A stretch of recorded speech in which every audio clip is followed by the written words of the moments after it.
Fawahidatun fil jannah wa sab'una fin nar. Satu di surga, yang 70 di neraka, tentunya di zaman tersebut. Kemudian waftaraqatin nasara ala 72 firqah fa ihda sab'un wa sab'una fin nar wa wahidatun fil jannah. Dan kaum Nasara juga terpecah menjadi 72 golongan, yang 71 di neraka dan yang satu di surga. Walladzi nafsu Muhammadin biyadihi, demi zat yang jiwa Muhammad berada di tangannya, la taftariqanna ummati ala 73 firqah. Sungguh benar-benar umatku akan terpecah belah menjadi 73 golongan. Wahidatun fil jannah, yang satu di surga, wa thintani wa sab'una fin nar. Adapun 72 di neraka. Dalam riwayat yang lain, kulluha fin nar illa wahidah. Semua di neraka kecuali satu. Qila ya Rasulullah man hum? Siapa mereka yang selamat tersebut wahai Rasulullah?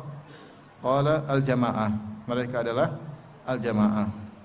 Dalam riwayat yang lain, as-sawadul a'zam, yaitu golongan mayoritas. Dalam riwayat yang lain, ma ana alaihi wa ashabi, yaitu orang-orang yang berjalan di atas ma ana alaihi wa ashabi, yang berjalan di atas jalanku dan jalan para sahabatku. Hadis ini memberi mafhum atau pemahaman bahwasanya ada firqah-firqah yang tersesat atau firqah-firqah yang binasa yang dikenal dengan al-firqul halikah, dan ada yang al-firqatu an-najiyah al-mansurah, yaitu kelompok yang selamat dan ditolong oleh Allah Subhanahu wa taala. Hadis ini didukung oleh hadis-hadis yang lain dan juga didukung oleh ayat-ayat dalam Al-Qur'an. Kebenaran hadis ini ada syawahidnya. Syawahid itu dalil-dalil yang lain yang mendukung makna tentang kebenaran hadis ini. Di antaranya misalnya dalam Al-Qur'an Allah sudah menyebutkan bahwasanya orang-orang ahlul kitab mereka terpecah belah. Wala takunu kalladzina tafarraqu wakhtalafu min ba'di ma ja'ahumul bayyinat. Janganlah kalian menjadi orang-orang yang terpecah belah dan berselisih padahal telah datang penjelasan bagi mereka. Dan ini ayat menunjukkan bahwasanya ahlul kitab mereka terpecah belah. Mereka terpecah belah dan Allah melarang kita untuk mengikuti mereka. Innal ladzina farraqu dinahum wa kanu syi'an. Kata Allah Subhanahu wa taala, sungguhnya orang-orang yang memecah-pecah agama mereka dan mereka pun menjadi berkelompok-kelompok. Ayat ini ditafsirkan oleh para ulama dengan dua tafsiran. Ada yang mengatakan maksudnya adalah Banu Israel, yaitu orang yang memecah belah agama mereka sehingga menjadi berkelompok-kelompok, dan ada yang mengatakan maksudnya ini terkait dengan ahlul bidah yang mereka juga memecah agama mereka menjadi berkelompok-kelompok. Demikian juga didukung oleh hadis-hadis yang lain yang juga semakna dengan hadis ini, seperti sabda Nabi sallallahu alaihi wasallam, la tazalu ta'ifatun min ummati 'alal haqqi mansurah la yadhurruhum man khadalahum wala man khalafahum hatta ya'tiya amrullah wa hum 'ala dzalik. Kata Nabi sallallahu alaihi wasallam, senantiasa akan ada sekelompok dari umatku, sekelompok ta'ifah, sekelompok dari umatku yang mereka senantiasa di atas kebenaran dan mereka ditolong oleh Allah Subhanahu wa taala. Tidak memberi kemudaratan kepada mereka orang-orang yang meninggalkan mereka, tidak menolong mereka. Dan juga tidak memberi mudarat kepada mereka orang-orang yang menyelisihi mereka. Kalau ada kelompok lain meninggalkan mereka, ada kelompok lain menyelisihi mereka, tidak memberi mudarat kepada mereka. Hadis ini maknanya sama dengan hadis iftiraqul ummah. Karena Rasulullah mengatakan akan ada senantiasa dari umatku sekelompok. Yang kita pahami berarti kelompok-kelompok yang lain tidak di atas kebenaran. Saya ulangi, Rasulullah SAW bersabda, la tazalu ta'ifatun min ummati 'alal haqqi mansurah. Senantiasa akan ada dari umatku satu kelompok yang di atas kebenaran, yang ditolong oleh Allah Subhanahu wa taala. Kalau begitu, kelompok-kelompok yang lain tidak di atas kebenaran. Ini isyarat bahwasanya ada satu kelompok yang benar, yang lain tidak benar. Dan ini dalam riwayat hatta ya'ti amrullah, sampai datang keputusan Allah. Dalam sebagian riwayat hatta taqumas sa'a, sampai hari kiamat. Maksudnya kelompok tersebut akan terus ada sampai hari kiamat. Ini hadis yang sahih ya, dan diriwayatkan oleh Al-Imam Bukhari, Al-Imam Muslim ya. Disepakati akan kesahihannya. Adapun hadis iftiraqul ummah tidak diriwayatkan dalam Bukhari dan Muslim, tapi diriwayatkan dalam Kutubul Masanid dan Sunan. Kitab-kitab hadis musnad dan juga kitab sunan-sunan ya. Sunan-sunan misalnya Sunan Tirmidzi, Sunan Ibnu Majah ya. Dan yang semisalnya ya. Musnad maksudnya Musnad Imam Ahmad. Ini juga buku-buku hadis yang membawakan hadis tentang terpecah belah umat menjadi 73 golongan. Ya. Karena ada sebagian orang yang berusaha menyatakan hadis ini dhaif. Kata mereka hadis tentang terpecahnya umat menjadi 73 golongan, hadisnya lemah. Hadisnya lemah. Namun dibantah oleh para ulama bahwasanya hadisnya sahih secara sanad, diriwayatkan dalam banyak jalur ya. Kemudian didukung oleh hadis-hadis yang lain. Di antaranya hadis tadi, hadis yang diriwayatkan oleh Imam Bukhari dan Muslim. Di antara mereka yang mengatakan hadis iftiraqul ummah hadis dhaif, kata mereka karena hadis ini tidak diriwayatkan dalam Sahih Bukhari maupun dalam Sahih Muslim. Jawabannya mudah, bahwasanya tidak semua hadis yang sahih harus ada dalam Sahih Bukhari dan Sahih apa? Muslim, tidak harus. Karena Imam Bukhari, Imam Muslim tidak mensyaratkan meriwayatkan seluruh hadis yang sahih. Beliau tidak mensyaratkan demikian. Bahkan diriwayatkan Imam Bukhari, beliau mengatakan aku menghafal 100.000 hadis sahih dan aku menghafal 200.000 hadis yang dhaif. Sementara Imam Bukhari mengatakan aku menghafal 100.000 hadis sahih. Sementara dalam Sahih Bukhari hanya termaktub 7.000 hadis dengan pengulangan, sekitar 4.000 hadis. Tentunya masih banyak hadis-hadis yang sahih yang tidak harus dimasukkan dalam apa? Sahih Al-Bukhari. Ya. Demikian juga Imam Bukhari maksudkan al-mukhtasar ya. Ringkas, beliau tidak bermaksud mensyaratkan seluruh hadis sahih harus ada dalam Sahih Bukhari. Maka meskipun hadis iftiraqul ummah tidak terdapat dalam Sahih Bukhari, Sahih Muslim, namun diriwayatkan dalam Kutubul Masanid, kitab musnad dan juga dalam kitab-kitab sunnah, kitab-kitab sunan ya. Dan terlalu banyak hadis-hadis sahih yang tidak terdapat dalam Sahih Bukhari dan Sahih Muslim. Baik. Selain itu, kita katakan hadis ini, hadis iftiraqul ummah didukung oleh ayat-ayat dan hadis-hadis yang lain. Ayat-ayat yang sudah kita sebutkan ya. Bagaimana orang ahlul kitab mereka terpecah belah, tercerai-berai ya. Ya, kata Allah Subhanahu wa taala saya sebutkan dalam surat Al-Imran, "Wala takunu kalladzina tafarraqu wa ikhtalafu min ba'di ma ja'ahumul bayyinat wa ulaika lahum adzabun 'adzim." Janganlah kalian seperti orang-orang yang terpecah belah dan berselisih, maksudnya ahlul kitab. Rasulullah mengabarkan dalam hadis iftiraqul ummah, Yahudi terpecah 71, Nasara terpecah menjadi berapa? 72. Dan Allah telah menyebut Al-Qur'an bahwasanya mereka tercerai-berai. Demikian juga dalam ayat yang lain kata Allah Subhanahu wa taala, "Wala takunu minal musyrikin." Janganlah kalian seperti orang-orang musyrikin, minal ladzina farraqu dinahum wa kanu syi'an. Kullu hizbin bima ladaihim farihun. Yaitu orang-orang yang memecah belah agama mereka dan jadilah mereka berkelompok-kelompok, masing-masing kelompok bangga dengan kelompok mereka. Kemudian juga didukung oleh hadis-hadis yang juga maknanya mirip. Di antaranya tadi hadis riwayat Imam Bukhari dan Imam Muslim, "La tazalu min ummati ta'ifatun 'alal haqq mansurah." Ya. Senantiasa ada satu kelompok dari umatku yang senantiasa berada di kebenaran, ditolong oleh Allah Subhanahu wa taala. Kelompok-kelompok lain meninggalkan mereka, tidak memberi mudarat kepada mereka. Kelompok-kelompok lain menyelisihi mereka, tidak memberi mudarat kepada mereka.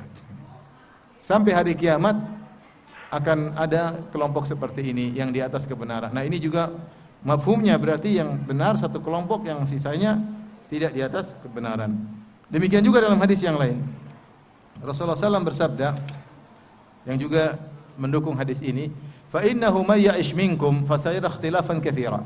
Sungguhnya siapa yang hidup setelah aku tiada, ba'di may ya'ish minkum ba'di, siapa yang hidup setelahku di antara kalian, fasayara ikhtilafan katsira, maka dia akan melihat banyak perselisihan. Itu perselisihan dalam masalah agama.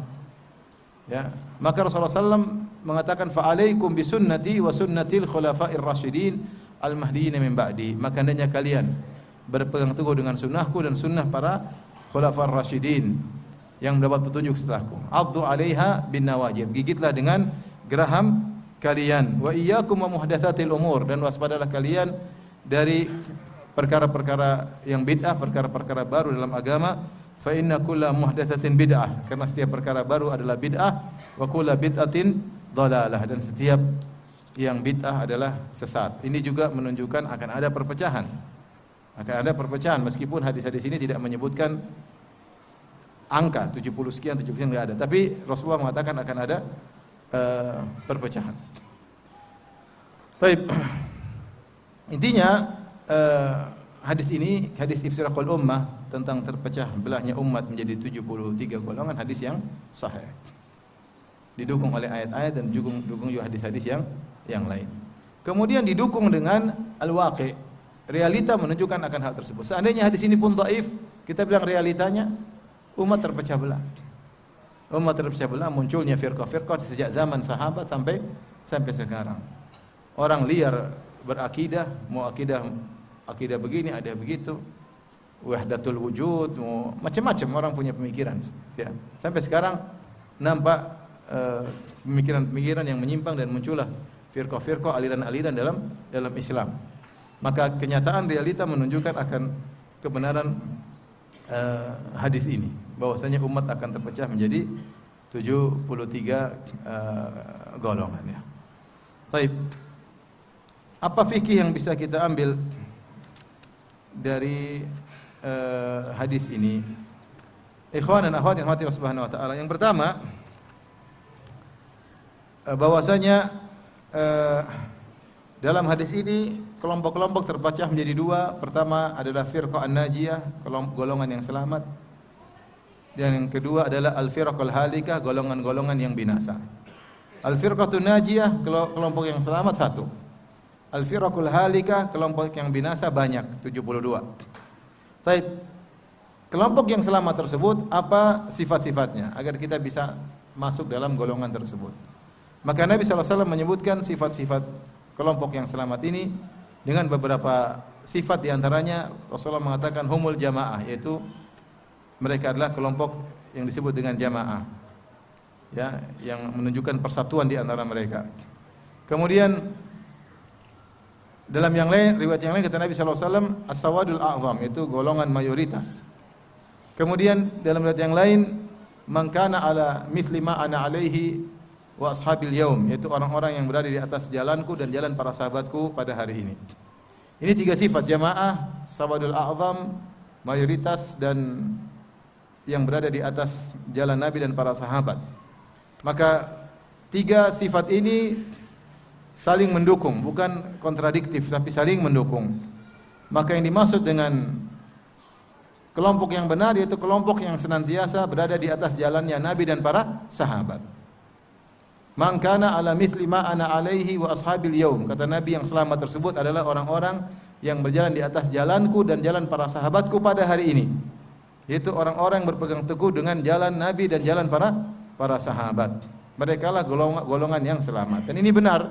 Terlalu banyak ayat Al-Qur'an yang mendukung akan hal ini. Bahwasanya jalan yang terbaik adalah jalan para sahabat. Di antaranya firman Allah Subhanahu wa taala mempersyaratkan kalau ingin masuk surga harus mengikuti jalan para sahabat. Kata Allah Subhanahu wa taala, fa in amanu bimithli ma amantum bihi faqad ihtadaw. Kalau mereka beriman seperti iman kalian, maksudnya iman siapa? Para sahabat. Maka sungguh mereka telah dapat petunjuk. Jadi Allah turunkan ayat dalam surat Al-Baqarah, fa in amanu bimithli ma amantum bihi faqad ihtadaw. Kalau mereka beriman seperti iman kalian wahai para sahabat, tentu mereka telah dapat petunjuk. Demikian juga Allah berfirman dalam surat At-Taubah, kata Allah Subhanahu wa taala, was-sabiquna al-awwaluna minal muhajirin wal ansar walladzina tabauhum bi ihsan radhiyallahu anhum wa radu'an. Orang-orang yang masuk Islam di awal-awal dari kalangan muhajirin maupun kaum ansar, walladzina tabauhum bi ihsan, dan orang-orang yang mengikuti mereka dengan pengikutan yang baik. Radhiyallahu anhum wa radu'an, maka Allah ridha kepada mereka dan mereka ridha kepada Allah Subhanahu wa taala. Di sini adalahum jannatin tajri tahtahal anhar. Allah siapkan bagi mereka surga yang mengalir sungai-sungai di bawahnya. Di sini Allah Subhanahu wa taala mensifati tiga golongan yang Allah ridho kepada mereka dan mereka ridho kepada Allah dan Allah siapkan surga bagi mereka. Siapa 3 golongan tersebut? Yang pertama muhajirin, yang kedua al-ansar, yang ketiga orang-orang yang datang setelah mereka tapi dengan syarat mengikuti mereka dengan cara yang baik. Kata Allah, walladzina tabauhum biihsan, yaitu orang-orang generasi setelah muhajirin dan ansar yang mengikuti muhajirin dan ansar dengan pengikutan yang baik, maka mereka dikenal dengan tabi'in. Tabi'ina lahum biihsan, yaitu orang-orang yang mengikuti jalan para sahabat dengan pengikutan yang baik. Kalau mau masuk surga, mau diridhai oleh Allah Subhanahu wa taala, harus mengikuti jalan para sahabat yang baik. Allah berfirman, "Wa may yushaqiqir rasula min ba'di ma tabayyana al-huda wa yattabi' ghayra sabilil mu'minin nuwallihi ma tawalla wa nuslihi jahannam wa sa'at masira." Kata Allah, siapa, ayat yang lain, kata Allah Subhanahu wa taala dalam surat An-Nisa kalau tidak salah, siapa yang beroposisi dengan Rasul sallallahu alaihi wasallam, wa may yushaqiqir rasul min ba'di ma tabayyana al-huda, setelah jelas kebenaran baginya, wa yattabi' ghayra sabilil mu'minin, dan mengikuti jalan selain kaum mukminin. Siapa kaum mukminin yang dimaksud ketika turun ayat tersebut? Para sahabat. Kemudian tidak mengikuti jalan para sahabat, maka kami biarkan dia berpaling dan kami biarkan dia masuk dalam neraka jahanam. Ini dalil semua menunjukkan bahwasanya benarlah sabda Nabi sallallahu alaihi wasallam ketika ditanya, siapa golongan selamat tersebut? Kata Nabi, man kana ala mithli ma ana alaihi al-yauma wa ashabi. Yaitu orang-orang yang berjalan di atas jalan yang aku tempuh dan para sahabatku. Maka itulah ciri khas golongan yang selamat, mengikuti jalan para salafus saleh. Jalan para salafus saleh. Oleh karenanya, apa yang di zaman Nabi SAW bukan akidah, maka zaman sekarang juga bukan akidah. Apa yang di zaman Nabi bukanlah ibadah, maka zaman sekarang juga bukan ibadah. Kata Al-Imam Malik rahimahullahu ta'ala, faman lam yakun yawma idzin dinan falan yakuna al-yawma dina. Apa yang di zaman Nabi bukan agama, maka zaman sekarang juga mustahil jadi agama. Apa yang di zaman Nabi bukan akidah, bukan akidah Islam, maka mustahil zaman sekarang juga, kemudian zaman sekarang menjadi akidah, mustahil. Kenapa? Karena Allah telah berfirman, al-yawma akmaltu lakum dinakum wa atmamtu alaikum ni'mati wa raditu lakum al-islam madina. Pada hari ini telah aku sempurnakan untuk kalian agama kalian. Agama Islam sudah sempurna. Nabi sudah mengajarkan segalanya, ya. Hatta al-qiraah, kata seorang Yahudi kepada salah seorang sahabat, allamakum nabiyyukum kulla syai'in hatta al-qiraah. Apakah Nabi kalian mengajarkan kepada kalian segala sesuatu sampai adab buang hajat? Kata sahabat, ajal, benar, memang begitu. Ya, Rasulullah mengajarkan semuanya. Lihatlah Islam begitu apa? Lengkap. Enggak usah kita bicara akidah. Bicara tata kerama, adab, ya. Hubungan rumah tangga suami istri dengan tetangga, ya, hubungan pertemanan, lengkap semua dalam Islam. Kalau perkara-perkara seperti ini diajarkan oleh Nabi, adab makan, adab minum, adab buang hajat, semua dijelaskan, bagaimana lagi tentang keyakinan terhadap Allah Subhanahu wa taala? Pasti dijelaskan dengan apa? Gamblang. Pasti dijelaskan dengan gamblang, enggak mungkin tidak gamblang. Oleh karenanya, yang mau selamat harus mengikuti agamanya Nabi dan para sahabat. Maka tidak ada di zaman Nabi dan para sahabat, kalau itu bukan agama, maka zaman sekarang juga bukan agama. Kalau di zaman Nabi dan para sahabat bukan akidah, maka zaman sekarang juga bukan akidah. Kalau di zaman Nabi dan para sahabat itu adalah ibadah, sampai sekarang juga merupakan ibadah.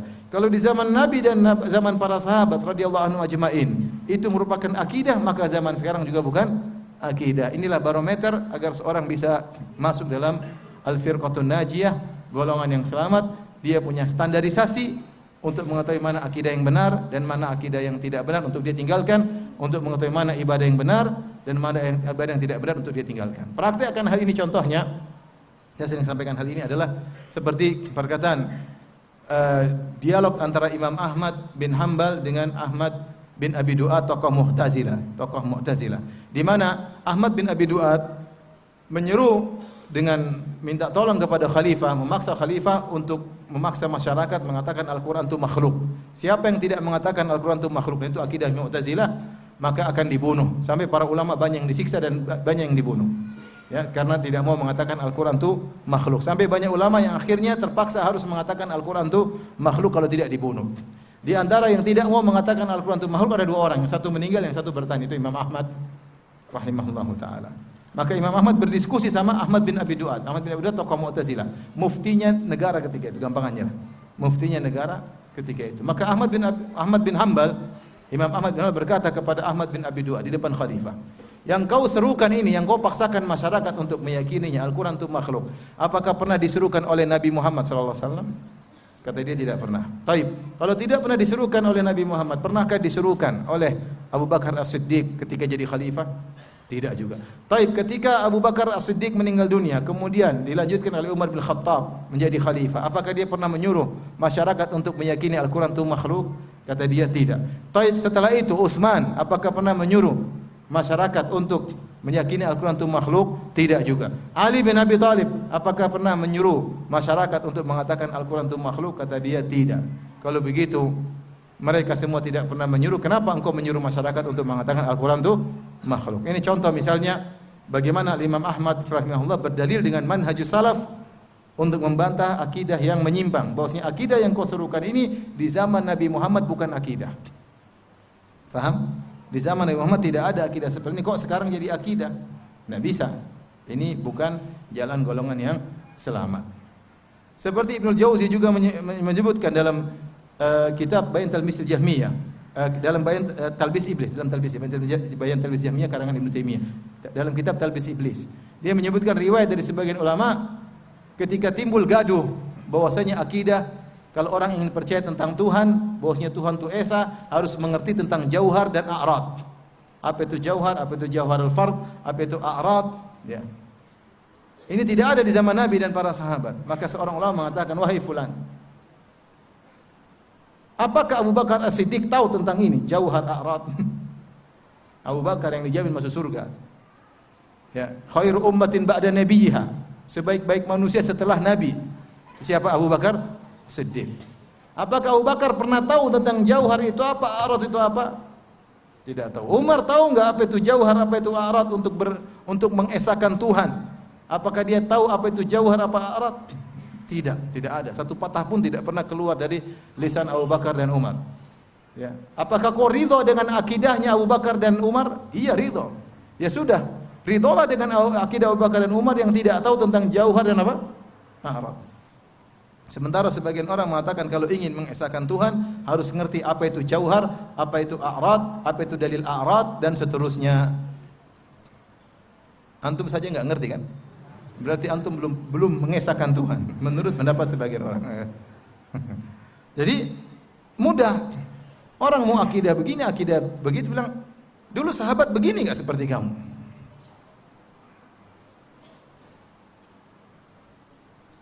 Ada enggak dulu zaman sahabat orang sibuk-sibuk cari Nabi Khidir, kemudian bawa proposal untuk jadi wali? Ada enggak zaman sahabat?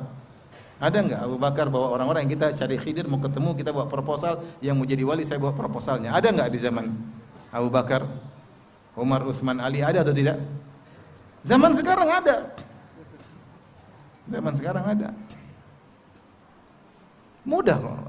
Yang tidak ada di zaman Nabi SAW tidak usah diyakini. Kita enggak boleh sembarang berkeyakinan. Tidak boleh sembarang berkeyakinan. Jadi inilah ciri-ciri firqatun najiyah mudah. Man kana alama ana alaihi ma ana alaihi misli ma ana alaihi wa ashabil yaum. Itu orang-orang yang berada di atas seperti yang aku dan para sahabat berada di atasnya. Dalam masalah akidah, dalam peribadatan, itulah firqatun najiyah. Baik. Terus al-firqul halika, firqah yang binasa, 72 golongan, yaitu yang tidak mengikuti jalan para salaf, tidak mengikuti jalan Nabi dan para sahabatnya, tidak mengikuti Al-Quran dan Sunnah dengan pemahaman para salaf, atau menafsirkan Al-Quran dan Sunnah dengan penafsirannya sendiri, atau memberi syarat-syarat agar Al-Quran dan Sunnah bisa diterima, punya persyaratan sendiri. Kalau tidak sesuai dengan persyaratannya, dia tidak mau terima, maka dia tolak atau dia takwil atau yang lainnya. Kita bilang bahwasanya yang keluar dari manhaj ini maka dia terancam dengan termasuk dari al-firaqul halikah, golongan-golongan yang binasa. Taib. Pembahasan berikutnya, berapakah jumlah golongan yang binasa, yang terancam dengan neraka jahanam? Dalam hadis sebut berapa? 72. Maka 72 ini dipersiskan oleh para ulama menjadi dua pendapat. Ada yang mengatakan 72 adalah adad al-maqsud. Bahwasanya jumlah itu memang yang dimaksudkan 72. Tidak lebih tidak kurang karena Rasulullah SAW mengatakan 72. Maka akan ada umat Islam 72 golongan terancam dengan neraka jahanam. Sebagian ulama mengatakan bukan maksudnya 72 tapi maksudnya banyak. Jumlahnya akan banyak. Intinya mereka menjelaskan 70 menunjukkan banyak. Kenyataannya realitanya kalau kita mau hitung firqah-firqah maka lebih dari 72. Pecah ini, pecah anu banyak, lebih dari 72. Terus kenapa Nabi bilang 70? Ada yang mengatakan bahwasanya 72 maksudnya yang besar-besar. Yang kecil-kecil cabang dari 72 tersebut. Paham? Sehingga mereka masih mengatakan tetap 72. Terus timbul pertanyaan lagi, 72 itu sudah lengkap atau masih belum lengkap? Kata Rasulullah SAW mengatakan akan terpecah. Apakah sekarang sudah 72 atau baru 23? Kita enggak tahu. Enggak tahu. Yang jelas ada yang mengatakan jumlah tersebut bukan dimaksudkan. Tapi maksudnya adalah banyak karena orang Arab dahulu kalau ingin menyebutkan suatu angka yang banyak mereka mengucapkan angka 70. Mereka mengucapkan angka 70. Seperti firman Allah Subhanahu wa taala, "Istaghfir lahum aw la tastaghfir lahum in tastaghfir lahum 70 marratan fala yaghfirullahu lahum." Kata Allah Subhanahu wa taala, kau minta ampun untuk mereka orang munafik. Wahai Rasulullah, kau minta ampun untuk mereka, kau istighfar untuk mereka atau kau tidak istighfar untuk mereka, meskipun kau istighfar untuk orang munafik 70 kali, Allah tidak akan ampuni mereka. 70 kali di sini maksudnya sebanyak-banyak apapun tidak akan diampuni. Sehingga angka 70 adalah mewakili jumlah yang banyak. Ya. Ini adalah tradisi berbahasa Arab. Bahasa Arab dahulu mereka ingin mengungkapkan banyak, mereka mengatakan dengan angka 70. Seperti dalam hadis Rasulullah mengatakan, "Istaghfiru rabbakum wa tubu ilaih." Hendaknya kalian istighfar kepada Allah dan bertobat kepadanya. Sungguhnya aku sehari beristighfar lebih dari 70 kali. Maksudnya aku beristighfar dengan istighfar yang banyak. Buktinya dalam satu hadis ada sahabat yang menghitung istighfarnya Nabi, sekali Nabi duduk 100 kali. Sekali Nabi bermajelis Nabi istighfar berapa? 100 kali. Sehingga ini menguatkan bahwasanya maksud 70 adalah jumlah yang banyak. Taib. Ala kulli hal, yang penting bagi kita adalah ciri-ciri firqah yang selamat. Itu yang penting. Kita enggak urus dengan firqah-firqah yang tidak selamat. Firqah yang selamat cirinya mengikuti jalan Al-Qur'an dan Sunnah sesuai dengan pemahaman para sahabat. Taib. Pembahasan berikutnya, apa yang dimaksud dengan finnar di neraka? Apakah maksudnya adalah kafir? Jawabannya tidak dimaksud finnar di sini adalah kafir, tapi ini adalah hadis ancaman. Hadis ancaman bahwasanya siapa yang bergabung dengan pemahaman di luar pemahaman para sahabat, maka dia terancam dengan neraka. Dia terancam dengan neraka. Ini seperti hadis-hadis yang lain, seperti ayat-ayat yang lain yang bicara tentang ancaman neraka. Contoh firman Allah Subhanahu wa taala, "Innal ladzina ya'kuluna amwalal yatama zulman innama ya'kuluna fi butunihim nar." Sungguhnya orang-orang yang memakan harta anak yatim dengan cara yang zalim, innama ya'kuluna fi butunihim nar wa sayaslawna sa'ira. Sungguhnya mereka sedang makan api dalam perut mereka dan mereka akan dipanggang dalam neraka jahanam. Pertanyaan, ini ancaman. Siapa yang makan harta anak yatim? Dia ngurus harta anak yatim malah dia habisin, makan sendiri dengan cara yang zalim. Kata Allah, innama ya'kuluna fi butunihim nar. Semuanya mereka memakan api dalam perut mereka. Wa sayaslawna sa'ira, dan mereka akan dibakar dalam neraka jahanam. Pertanyaan, kalau ada orang makan harta anak yatim dengan cara zalim, apakah dia pasti masuk neraka? Jawabannya tidak. Itu ancaman. Dia terancam masuk neraka, namun kita tidak bisa memastikan dia pasti masuk apa? Neraka. Kenapa? Bisa jadi dia punya kebaikan yang lain yang akan ditimbang oleh Allah Subhanahu wa taala. Contoh, kata Nabi sallallahu alaihi wasallam, la yadkhulul jannata qati'. Orang pemutus silaturahmi tidak masuk surga, maksudnya masuk neraka. Kalau ada yang memutuskan silaturahmi, pasti dia masuk neraka? Tidak ada, tidak boleh kita masuk. Mungkin dia punya kebaikan yang lain. Paham? Wa may ya'sillaha wa rasulahu wa yata'adda hududahu yudkhilhu naran Barang siapa tentang masalah wasiat, siapa yang bermaksiat kepada Allah Rasulnya dan melanggar aturan-aturan Allah, tidak membagi warisan sebagaimana aturannya, yudkhilhu naran, Allah akan masukkan dalam neraka jahanam. Ancaman. Tapi kalau ada orang tidak bagi warisan sesuai dengan aturan Allah, pasti masuk neraka? Akidah Ahlussunnah mengatakan tidak pasti, tapi dia diancam dengan apa? Neraka. Faham? Ini tidak kafir, tapi diancam dengan apa? Neraka. Makanya dalam akidah Ahlussunnah wal Jamaah, semua yang meninggal dalam kondisi melakukan dosa besar maka tidak dipastikan masuk neraka. Kita hanya mengatakan tahta masyiatillah, di bawah kehendak Allah. Jika Allah berkehendak, Allah maafkan; jika Allah berkehendak, Allah mengazabnya. Kenapa? Karena Allah berfirman, "Innallaha la yaghfiru ayyushraka bih wa yaghfiru ma duna dzalika liman yasha." Sungguhnya Allah tidak memaafkan kesyirikan. Orang mati dalam syirik pasti masuk neraka. Tapi kalau selain dosa syirik, mungkin Allah ampuni bagi yang Allah kehendaki. Oleh karenanya dalam akidah Ahlussunnah tidak boleh kalau ada orang meninggal di atas kemaksiatan tetapi bukan syirik, tidak boleh kita pastikan dia masuk neraka. Contoh, ada orang berzina tahu meninggal. Ada orang mencuri tahu meninggal. Ada orang minum khamar tahu meninggal. Ada yang mati bunuh diri. Ini semua dosa bukan syirik. Ini semua dosa bukan kekufuran. Kita bilang dia terancam neraka, tapi tidak boleh kita bilang pasti masuk apa? Neraka. Karena bisa jadi dia punya kebaikan yang lain, atau dia ada uzur yang kita tidak tahu, Allah lebih tahu, atau dia tidak ada uzur tapi Allah ampuni, terserah Allah. Paham? Karena Allah menjanjikan akan mengampuni bagi siapa yang Allah kehendaki yang terjerumus dalam dosa-dosa selain syirik. Oleh karenanya ketika Rasulullah mengatakan tentang 72 golongan, kulluha finnar, semuanya di neraka, bukan berarti mereka pasti masuk neraka, paham? Tapi artinya mereka melakukan kesalahan yang berat, dosa besar. Jika seorang meninggalkan satu kewajiban dalam ibadah, tidak sholat, terancam neraka enggak? Terancam neraka. Ya, terancam neraka. Atau tidak bayar zakat, terancam neraka dalam Al-Qur'an. Ya.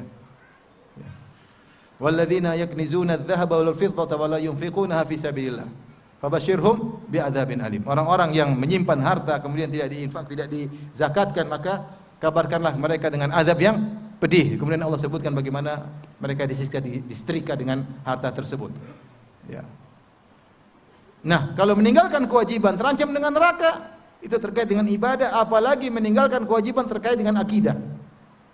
Akidah. Berkeyakinan tentang Allah harus dengan akidah yang benar. Enggak boleh sembarang berakidah. Akidah yang salah, akidah yang sembarangan, ya ini. Dan kita tahu bahwasanya kewajiban amal batin lebih tinggi daripada kewajiban amal zahir secara umum, secara umum. Intinya, orang yang memiliki penyimpangan, meninggalkan manhaj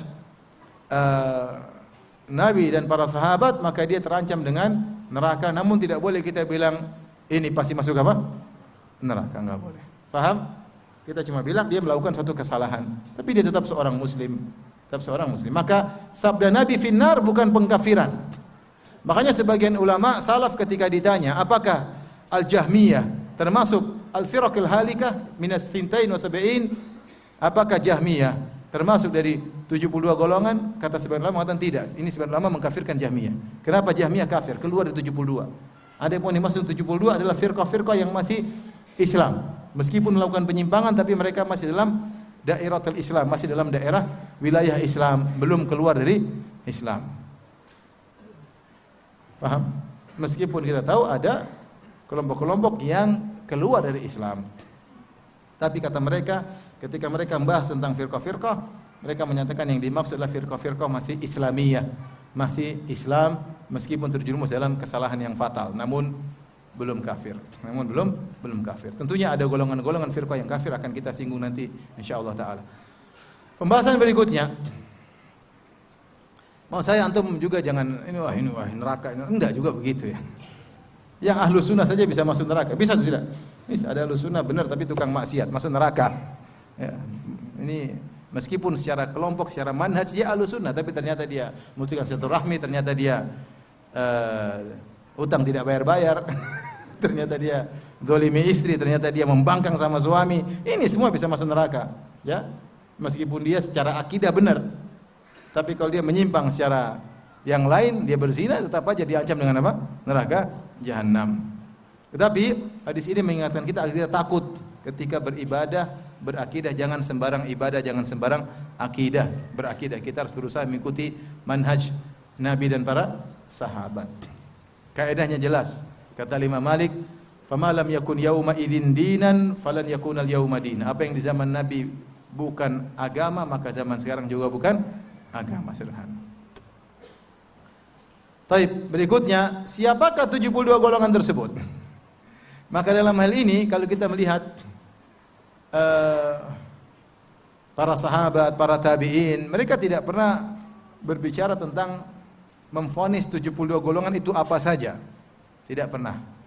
Kalaupun para salaf dahulu mereka berbicara, mereka hanya menyebutkan tentang ru'usul firaq, tentang firqah-firqah yang besar, yang merupakan cabang-cabang firqah-firqah yang lain. Mereka mengatakan 72 golongan tersebut, ini disebut oleh para ulama salaf, kembali kepada 4, ada yang mengatakan kembali kepada 5. Apa 4 atau 5 tersebut? Kata mereka, semua firqah-firqah yang sesat kembali pertama kepada Khawarij, yang kedua kepada Syiah, yang ketiga kepada Mu'tazilah, yang keempat kepada Murji'ah, sebagian mereka tambah yang kelima kepada Jahmiyah. Jadi mereka hanya menyebutkan tentang ru'usul firaq, yaitu kelompok-kelompok yang besar. Adapun yang ke-6, ke-7, ke-8 mereka tidak bahas. Mereka hanya bilang firqah-firqah tersebut di antaranya ini yang besar-besar. Ini metode para ulama salaf. Kemudian datang ulama belakangan seperti Abdul Qahir Al-Baghdadi, yang yaitu golongan pengikut Abul Hasan Al-Asy'ari rahimahullahu taala. Maka ulama belakangan mereka mulai mencoba untuk menghitung 72 golongan tersebut siapa aja. Mereka mulai menyebutkan. Seperti Abdul Qadir Al-Baghdadi dalam kitabnya Al-Farqu Bainal Firaq, dan juga ulama-ulama yang lain. Mereka mengatakan 72 golongan terbagi menjadi sekian. Misalnya Khawarij yang pertama. Nah, Khawarij terpecah menjadi kata mereka misalnya 18 misalnya. Benar kan? 4 kali 10 berapa? 4 kali 10 40. 8 kali 4 32. Berarti 40 tambah 32 72. Kata mereka, di antara mereka ada yang berusaha mengatakan bahwasanya firqah 4 kemudian masing-masing terpecah jadi 18. Khawarij terpecah, dan kenyataannya realitinya memang Khawarij terpecah-pecah. Mu'tazilah terpecah-pecah, realitanya terpecah-pecah memang. Seperti disebutkan oleh Abul Hasan Al-Asy'ari dalam kitabnya Maqalatul Islamiyyin. Beliau menyebutkan Mu'tazilah, firqah ini, firqah ini, firqah ini, firqah ini banyak. Murji'ah kenyataannya juga terpecah belah. Syiah juga kenyataannya terpecah belah. Syiah ini, Syiah ini, Syiah ini banyak. Secara garis besar aja ada Syiah Imamiyah, ada Syiah Zaidiyah, ada Syiah apa lagi ya? Ismailiyah. Ismailiyah, Zaidiyah, Imamiyah. Imamiyah terpecah-pecah lagi. Ya. Ada Ja'fariyah, ada apa-apa banyak macam-macam ya. Intinya ada sebagian ulama yang mencoba untuk menunjukkan siapa 72 golongan tersebut. Namun cara seperti ini tidak disetujui oleh beberapa ulama, di antaranya Syekhul Islam Ibnu Taimiyah rahimahullah taala. Bahkan beliau mengatakan memvonis kelompok tertentu termasuk dari 72 golongan tanpa ilmu ini merupakan perbuatan kezaliman, tidak boleh. Ini termasuk enggak boleh. Kenapa? Karena banyak hal yang memang harus kita pertimbangkan. Pertama, apakah sekarang sudah sampai 72? Itu kan belum tahu. Karena Nabi mengatakan akan terpecah, akannya sempurna 70 sampai kapan kita nggak tahu. Mungkin sekarang baru 30. Siapa yang bilang sekarang sudah 72? Kita nggak tahu. Hari kiamat entah kapan kita nggak tahu. Karena akan terus terpecah-pecah sampai hari kiamat. Kemudian realitanya firqah lebih daripada 72 banyak. Yang untuk menunjukkan mana yang masuk, mana yang enggak juga susah. Maka Syekhul Islam Taimiyah mengatakan boleh kita memvonis si fulan ini, kelompok ini, firqah fulaniyah, firqah ini masuk, tapi harus dengan ilmu. Yang paling selamat adalah dengan cara para salaf, mereka hanya menyebutkan firqah-firqah yang besar. Adapun detail-detail sampai yang firqah ke-15, firqah ke-16 enggak usah. Karena belum tentu termasuk dari 72 yang dimaksud. Tapi kalau seorang ingin menjelaskan kesalahan boleh-boleh saja. Ya. Maka ini yang lebih metode hati-hati. Kita tidak memvonis firqah ini, kelompok ini, enggak perlu. Tapi kalau kita menjelaskan kesalahan boleh, enggak ada masalah. Kelompok ini kesalahannya di sini-sini. Mereka kaum muslimin perlu dinasihati dengan disebutkan kesalahan-kesalahan. Tapi harus ini termasuk 70, termasuk neraka, ini enggak boleh. Karena banyak iskal, banyak problem yang harus kita hadapi untuk memvonis kelompok ini termasuk atau tidak. Tersebutlah saya punya kawan di Papua. Waktu itu dia masih SMP. Di samping rumah dia ada kelompok sufi yang mereka kalau zikir sampai gini sampai pingsan-pingsan, sampai akhirnya ada orang yang tanya sama dia, "Dek, ini kelompok apa ini?" Kata kawan saya tersebut, sungguhnya Islam terpecah menjadi 73 golongan. 72 di neraka, salah satunya ini katanya. Sangar ya. Enggak boleh, itu enggak boleh. Kita jelas punya kesalahan, tapi karena memvonis butuh dalil. Maka tugas kita bukan untuk vonis-vonis, yang lebih selamat kita vonis sebagaimana firqah-firqah besar yang disebut oleh para ulama. Lebih dari itu kita bilang apa? Wallahu alam, enggak tahu. Tugas kamu bukan mencari firqah yang sesat, tugas kamu bagaimana kamu selamat, ikuti jalan kelompok yang benar. Nah, kita menyebutkan, ulama menyebutkan para salaf dahulu, firqah-firqah yang menyimpang, di antaranya Jahmiyah, di antaranya Khawarij, di antaranya Syiah, di antaranya Mu'tazilah, di antaranya Murji'ah. Itu kita sebut. Itu termasuk dari 72 golongan secara umum. Adapun secara detail-detail, ini terpengaruh Murji'ah, ini terpengaruh Khawarij, itu urusan lain. Karena Khawarij bertingkat-tingkat, Jahmiyah bertingkat-tingkat, Mu'tazilah bertingkat-tingkat. Yang kita maksud adalah kelompok besarnya. Dan ini metode yang lebih tepat yang ditawarkan oleh Syekhul Islam Ibnu Taimiyah rahimahullahu taala, tidak sembarang memvonis. Tidak sembarang memvonis. Tujuan kita adalah mencari mana kelompok yang lebih benar. Firqah Najiyah kita pelajari bagaimana akidah mereka, akidah yang ditulis oleh para ulama salaf, itu yang kita yakini. Taib, berikutnya, pembahasan berikutnya yang keberapa ini? Hah? Enggak ada yang catat. Yang berikutnya, saya juga tidak tahu nomor berapa ya. Yang berikutnya, kesalahan bagaimanakah yang bisa membuat seorang keluar dari firqah najiyah menuju firqah halikah? Atau apa kesalahan yang membuat seorang keluar dari ahlus sunnah wal jamaah? Ya. Karena tidak semua kesalahan membuat seorang kemudian keluar dari ahlus sunnah wal jamaah. Atau seperti yang dikatakan oleh para ulama, tidak semua yang terjerumus dalam bid'ah kemudian menjadi ahlul bid'ah. Tidak semua yang terjerumus dalam kesyirikan langsung divonis otomatis musyrik. Tidak semua yang terjerumus dalam kekafiran kemudian langsung otomatis menjadi apa? Kafir. Maka demikian pula tidak semua orang terjerumus dalam bid'ah kemudian dikatakan ahlul bid'ah. Dan tidak semua orang yang divonis ahlul bid'ah kemudian dia pasti termasuk dari firaq apa? Al-halikah. Tidak demikian. Makanya orang mengatakan indahu bid'ah. Dia ada bid'ah, dia terpengaruh bid'ah, tapi dia masih bisa jadi ahlu sunnah. Bisa jadi ahlu sunnah, ya. Kenapa? Dia punya penyimpangan dalam sebagian masalah, tetapi secara umum dia adalah ahlu sunnah wal jamaah. Kalau setiap penyimpangan mengeluarkan seorang dari ahlu sunnah, maka hampir semua orang tidak selamat.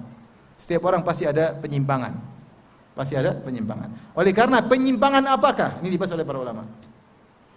Yang membuat seorang bisa dikeluarkan dari ahlus sunnah wal jamaah. Kalau kita melihat praktik para ulama, maka mereka mengkaitkan firqah-firqah yang mereka hufonis sebagai firqah-firqah halikah, semuanya penyimpangannya terkait dengan akidah. Semuanya terkait dengan bid'ah aqadiyah, bukan bid'ah amaliyah. Ini secara umum. Meskipun ada pendapat lain nanti saya sebutkan insyaallah setelah ini. Tapi secara umum kalau kita lihat praktek para ulama dari dulu sampai sekarang, ya baik termasuk yang menulis tentang maqalatul islamiyin, mereka semua membahas tentang kutubul maqalat seperti Abdullah Al-Asy'ari dalam kitabnya Maqalatul Islamiyin, kemudian misalnya Asy-Syahristani dalam kitabnya Milal wa Nihal, kemudian juga misalnya Abdul Qadir Al-Baghdadi dalam kitabnya Al-Farqu Bainal Firaq. Maka pembahasan mereka ketika membahas firaq, mereka semua bahas firqah-firqah semua terkait penyimpangan tentang masalah akidah. Contohnya seperti Khawarij. Apa penyimpangannya? Khawarij mengkafirkan kaum muslimin. Akidahnya apa? Mudah mengkafirkan pelaku dosa besar, kemudian menghalalkan darahnya, kemudian mereka aksi membunuh. Tapi dasar kesalahannya bukan sekedar terkait dengan pemerintah yang zalim, tidak, tapi mereka punya keyakinan mengkafirkan pelaku dosa besar. Oleh karena tidak semua yang memberontak dikatakan Khawarij. Tidak semua yang memberontak dikatakan Khawarij. Para ulama bagi pemberontak ada 3 model. Yang satu disebut Khawarij, yang satu disebut Bughat, yang satu disebut Qutta'ut Thariq. Yang disebut khawarij hanyalah orang-orang yang berontak, mengangkat senjata dengan mengkafirkan penguasa. Punya keyakinan mudah mengkafirkan pelaku dosa besar. Baru dikatakan dia adalah khawarij. Jika tidak, maka dikatakan dia menyimpang atau dia terpengaruh dengan pemikiran khawarij, tapi bukan itu yang dimaksud dalam hadis-hadis Nabi. Yang Nabi SAW mengatakan hum kilabu ahlin nar. Mereka adalah anjing-anjing penghuni neraka jahanam. Jadi ketika para ulama bahas tentang firqah-firqah yang menyimpang, al-khawarij penyimpangannya di masalah apa? Akidah, paham? Gimana masalah akidah? Tapi mereka mengatakan Jahmiyah di antara kelompok yang tersesat, al-Jahmiyah. Al-Jahmiyah penyimpangannya masalah fikih, ibadah amaliyah atau masalah akidah? Masalah akidah. Punya keyakinan menolak sifat-sifat Allah Subhanahu wa taala. Penyimpangan terkait dengan masalah akidah. Kemudian juga misalnya Al-Mu'tazilah. Al-Mu'tazilah juga terkait masalah akidah. Al-Mu'tazilah dalam masalah manzilah baina manzilatain, ini juga masalah akidah, atau karena mereka menolak sifat juga karena masalah akidah. Murji'ah pun demikian. Murji'ah penyimpangannya masalah akidah, tatkala mereka mendefinisikan iman dengan ikhrajul amal. Amal tidak termasuk dari iman. Ini juga masalah akidah. Bid'ah mereka bid'ah akidah, bukan bid'ah amaliyah. Kalau Qadariyah juga sama. Qadariyah kenapa mereka menolak takdir? Jadi kalau kita lihat penjelasan para ulama tentang firqah-firqah yang mereka katakan sesat, itu bukan bid'ah amaliyah, bukan, paham? Tapi semua terkait dengan masalah apa? Akidah. Semua terkait dengan masalah akidah. Ini pendapat yang dipilih oleh banyak ulama ya. Atau praktek para ulama seperti itu. Datang Asy-Syatibi rahimahullahu taala, seorang ulama dari mazhab Maliki, mereka mengatakan seseorang bisa keluar dari Ahlus Sunnah sehingga terjerumus dalam firqah-firqah yang menyimpang dengan dua ya, kesalahan ya.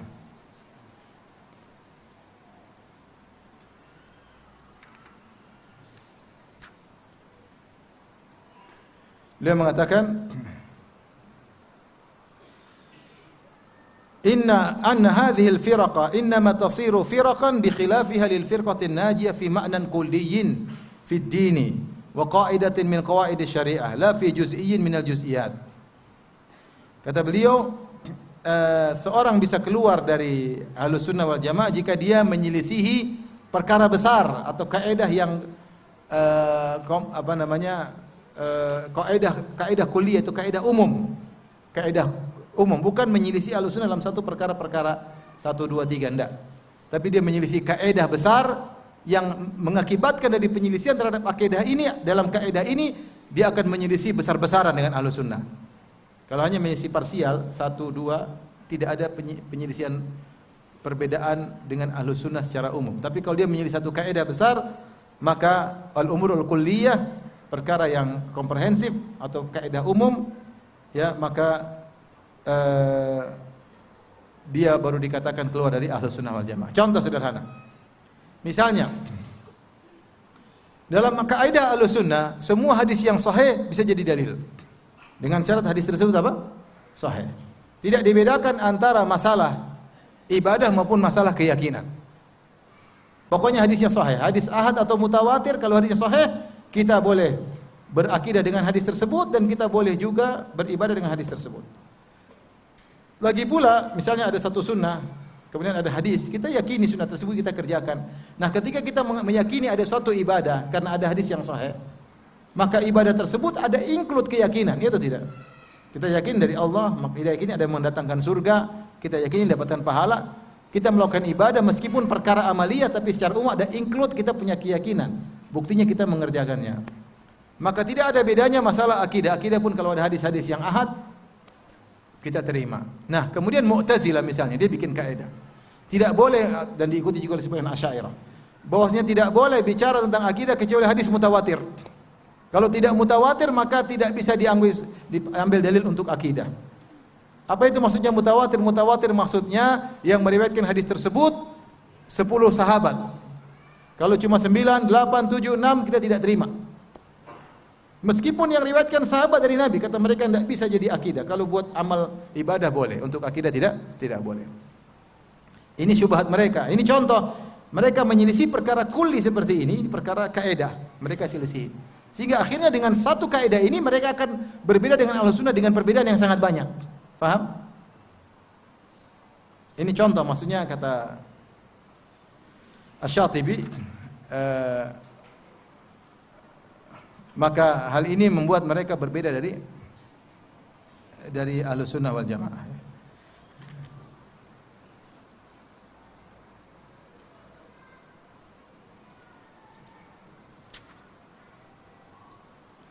Demikian juga yang kedua yang membuat seorang bisa keluar dari Ahlus Sunnah wal Jamaah, kasratul juz'iyat, menyelisihi perkara bukan kaidah tapi juz'iyat, parsial-parsial, tapi banyak sekali.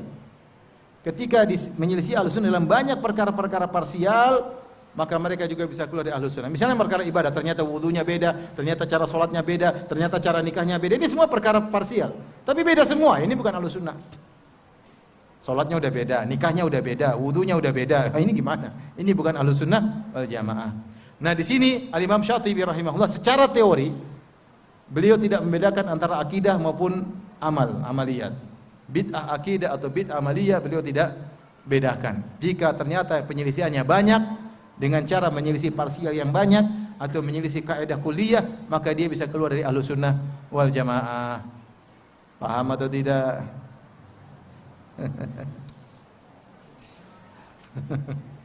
Tapi intinya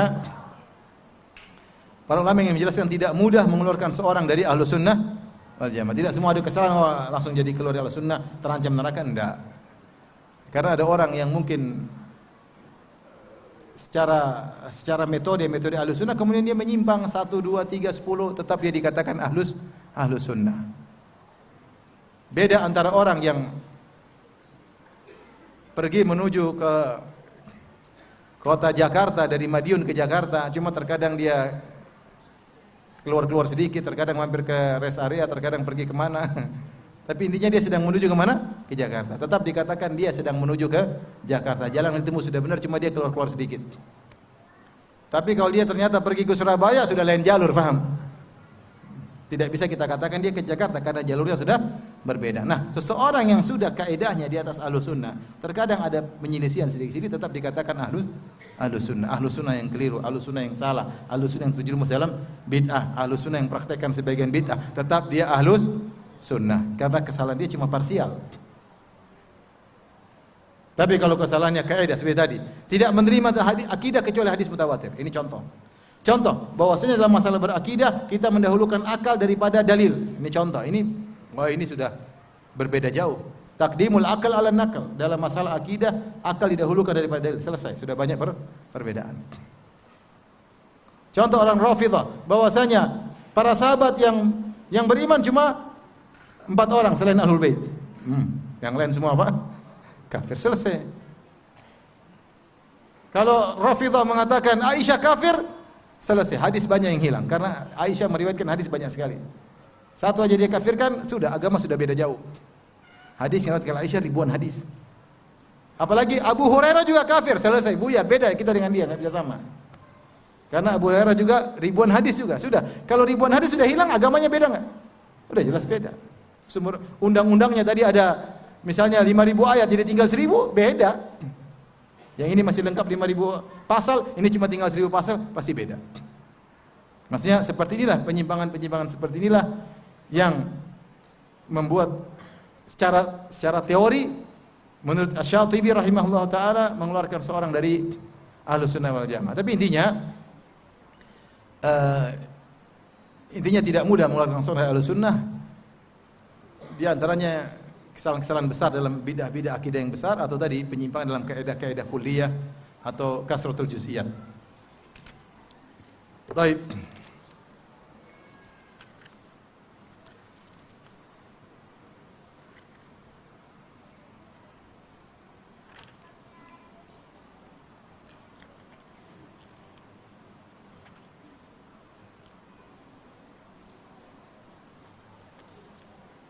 Inilah tentang hadis iftiraqul ummah, ya,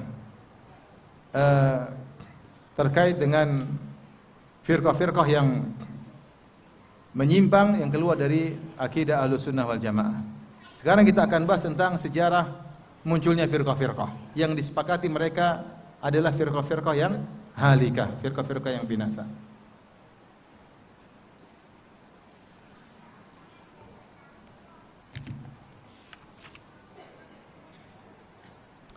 Tapi sebagaimana sudah kita jelaskan, Rasulullah sallallahu alaihi wasallam diutus dengan agama yang sempurna. Al-yauma akmaltu lakum dinakum. Hari ini kata Allah telah aku sempurnakan untukmu bagi kalian agama kalian. Dan Rasulullah SAW telah mengajarkan segala sesuatu hatta al-khira'ah, sampai adab buang air. Bahkan dalam hadis Rasulullah berkata, "Ma baqiya syai'un yuqarribu minal jannah wa yubaidu minan nar ila qawaqat buyyina lakum." Tidak ada satu pun perkara yang bisa mendekatkan kalian kepada surga dan bisa menjauhkan dari neraka kecuali sudah dijelaskan. Kata Nabi, kecuali sudah dijelaskan. Apapun yang bisa mendekatkan ke surga, Rasulullah sudah jelaskan. Termasuk senyum bisa mendekatkan diri kepada surga. Menghilangkan gangguan dari jalan bisa mendekatkan seorang ke dalam apa? Surga. Dan semua perkara yang bisa mengatakan pada neraka, Rasulullah SAW sudah jelaskan. Meskipun perkara-perkara kecil. Bahkan bisik-bisik di antara 3 orang, 2 orang berbisik-bisik, Rasulullah larang, tidak boleh, karena itu bisa membuat perpecahan di antara kaum muslim. Semua perkara yang baik Rasulullah sudah kerjakan, sudah Rasulullah jelaskan meskipun kecil-kecil, dan perkara-perkara yang tidak baik Rasulullah SAW pun sudah jelaskan meskipun perkara-perkara yang dianggap sepele. Karena itulah sifat Rasulullah SAW, kata Allah Subhanahu wa taala, "Laqad ja'akum rasulun min anfusikum azizun 'alaihi ma 'anittum harisun 'alaikum bil mu'minina raufur rahim." Sungguh telah datang kepada kalian seorang rasul dari diri kalian. Apa sifat rasul tersebut? Azizun 'alaihi ma 'anittum. Dia merasa berat apa yang memberatkan kalian. Rasulullah merasa berat apa yang memberatkan kaum muslimin. Harisun 'alaikum, semangat agar kalian masuk surga. Semangat untuk menjelaskan kebaikan kepada kalian. Bil mu'minina raufur rahim, dan dia sangat sayang dan belas kasih kepada orang-orang beriman. Jadi Nabi sangat semangat. Tidak mungkin ada kebaikan yang Rasulullah tidak jelaskan. Dan tidak mungkin ada keburukan yang Rasulullah tidak jelaskan. Semuanya jelas. Kebaikan sudah Rasulullah jelaskan, keburukan pun sudah Rasulullah jelaskan. Dan yang sudah Rasulullah jelaskan tersebut tinggal kita analogikan. Ya. Rasulullah memang tidak pernah jelaskan narkoba, tapi Rasulullah sudah jelaskan khamar misalnya, atau kaidah-kaidah misalnya la dharar wala dirar, tidak boleh memberi mudarat kepada diri sendiri dan juga tidak boleh memberi mudarat kepada orang lain. Kaidah mengatakan ad-dhararu yuzal, namanya keburukan harus dihilangkan. Makanya meskipun Rasulullah tidak pernah bahas narkoba, kita tahu narkoba hukumnya apa? Haram, karena sudah dijelaskan dengan kaidah atau dalil-dalil yang lain yang bisa dianalogikan. Intinya semua kebaikan, semua keburukan sudah dijelaskan oleh Nabi sallallahu alaihi wasallam. Nah, kalau masalah adab-adab diajarkan, apalagi masalah akidah dan keyakinan. Baik. Bagaimana asal muasal munculnya bid'ah? Firqah pertama yang muncul maghrib jam berapa? 15? 17.33. 40 menit lagi ya? Mau istirahat dulu atau tidak? Hah? Mau istirahat atau tidak? Saya yang mau istirahat. Lanjut. Sabar ya. Lanjut. Kita cepat selesaikan biar saya cepat pulang. Bid'ah yang pertama muncul dari al-firaq al-halika, kelompok sesat yang pertama adalah Khawarij. Khawarij muncul di akhir zaman para sahabat, yaitu di zaman Khalifah Ali, Amirul Mukminin Ali bin Abi Thalib radhiyallahu taala anhu, ya. Muncul Khawarij. Di antara slogan mereka, inil hukmu illa lillah, la hukma illa lillah. Tidak ada hukum kecuali hukum Allah. Maka mereka mengkafirkan Muawiyah radhiyallahu anhu dan mengkafirkan Ali bin Abi Thalib dengan alasan Ali dan Muawiyah tidak berhukum dengan hukum Allah Subhanahu wa taala. Di antara bukti mereka tidak berhukum dengan hukum Allah, mereka sebut beberapa bukti. Kata mereka, buktinya Ali mengutus Abu Musa al-Asy'ari dan Muawiyah mengutus Amr bin As radhiyallahu anhuma untuk berdiskusi. Masing-masing punya delegasi, utusan untuk berdiskusi, sehingga mereka menyerahkan hukum kepada 2 orang ini. Ali bin Abi Thalib mengutus utusannya Abu Musa al-Asy'ari radhiyallahu taala anhu. Muawiyah mengirim siapa tadi? Amr bin Al-As radhiyallahu anhu. Kemudian hukum diserahkan kepada dua orang ini.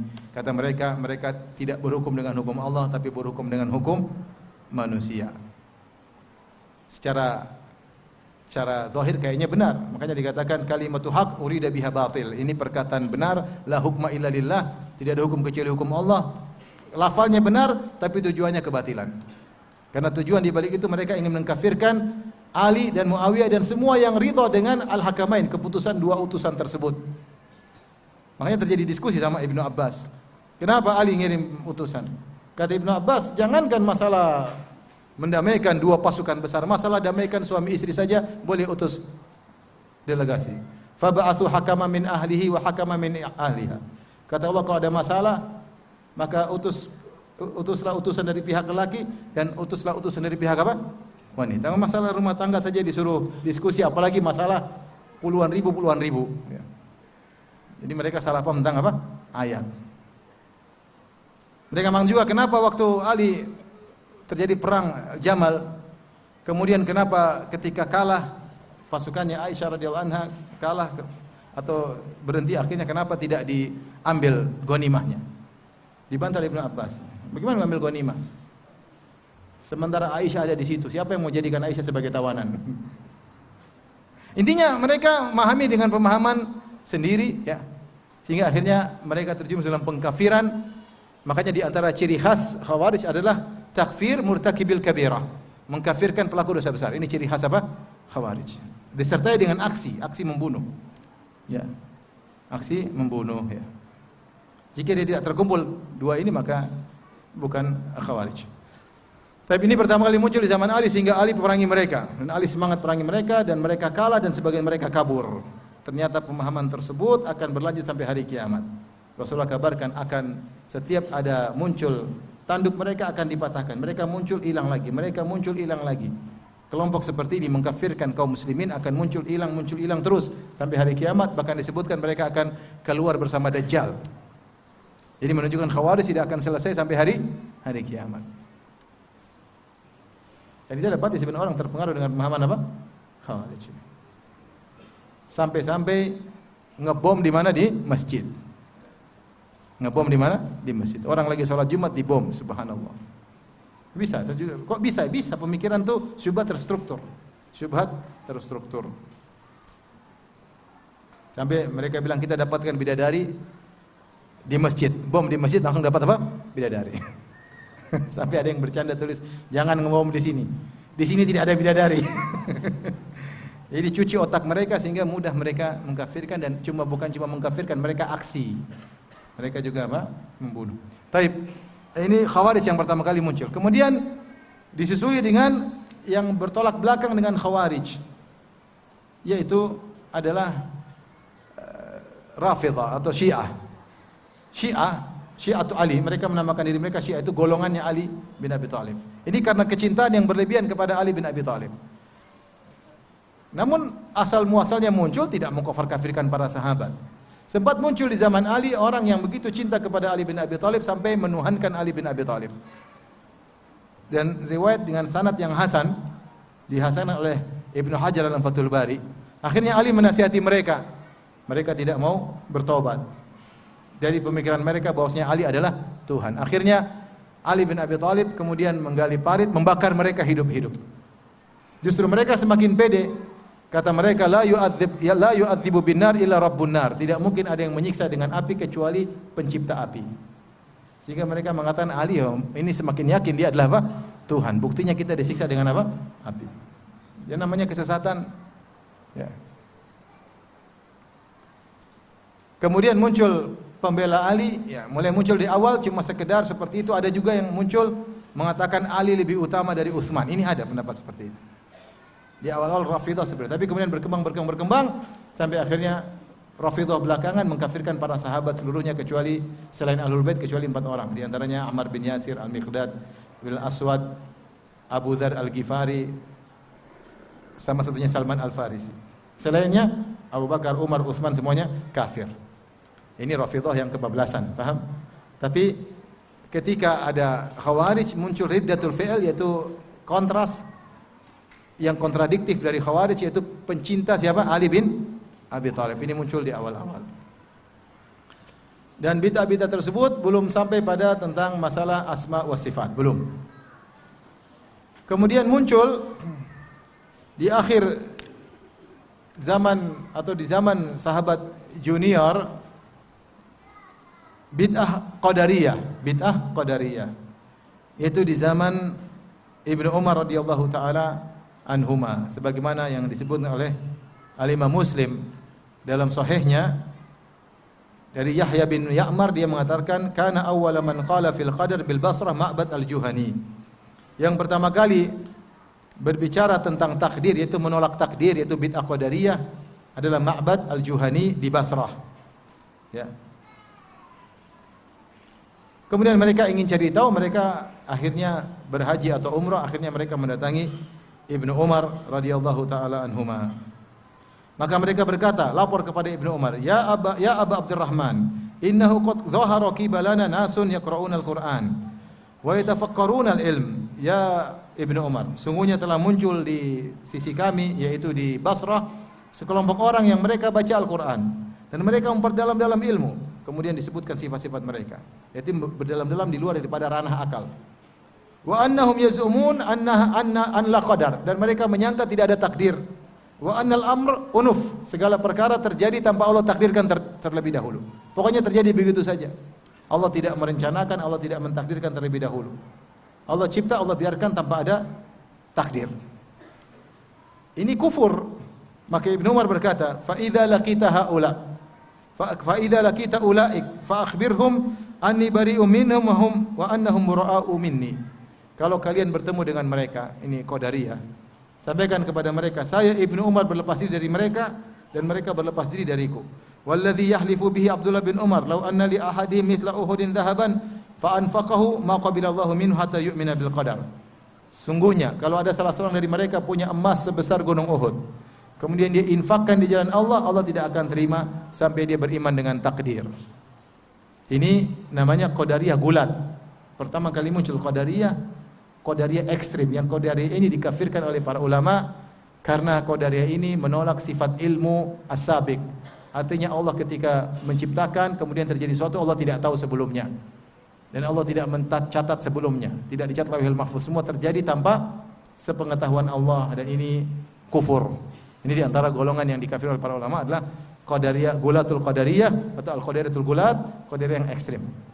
Ini muncul di akhir zaman para sahabat.